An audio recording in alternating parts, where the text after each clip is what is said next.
كابتن علي، مساء الخير يا فندم. انا مساء الخير يا كابتن سيف. اخبار حضرتك ايه؟ كله تمام؟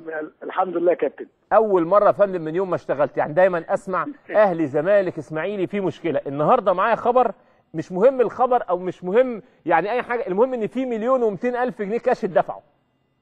هو كابتن سيف، طبعا اللي حصل الصفقه دي اولا رغبه اللاعب، وانا قعدت معاه من قيمه اسبوع، والولد وعدني وقرينا فتحه انا وهو، وانا عارف ان من اول لحظه انه هيوفوا بعده.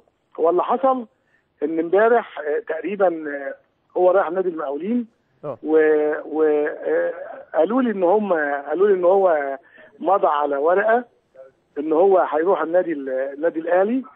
فانا كلمته بالليل، قلت له ما اعتقدش ان انت تعمل كده.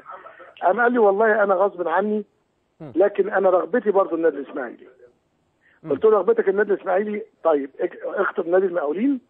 اخطر فعلا نادي المقاولين الو، سامعك يا فندم حضرتك.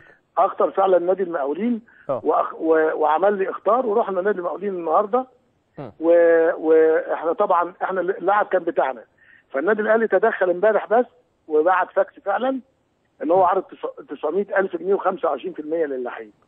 فاحنا طبعا وصلنا الصفقه ل1,000,000 جنيه بس. مليون، مش مليون و100. مليون.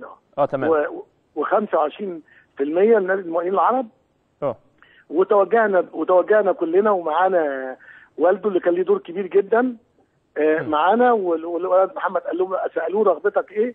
لجنه من نادي المقاولين العرب واجتمعت معاه لوحده بدون اي ضغوط، لوحده. قال لهم انا رغبتي النادي الاسماعيلي. اظن ده شيء يسعد مسؤول النادي الاسماعيلي يا فندم.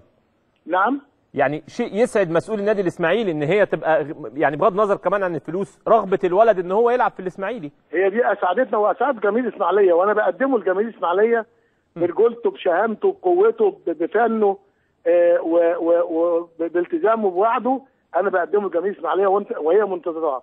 هنعمل مؤتمر صحفي بكره ان شاء الله، هيستلم بيه تنلته رقم 10، وان شاء الله يكون ليه نصيب مع النادي الاسماعيلي، ويروح المنتخب من عندنا ويطلع بره ان شاء الله. ان شاء الله يا فندم.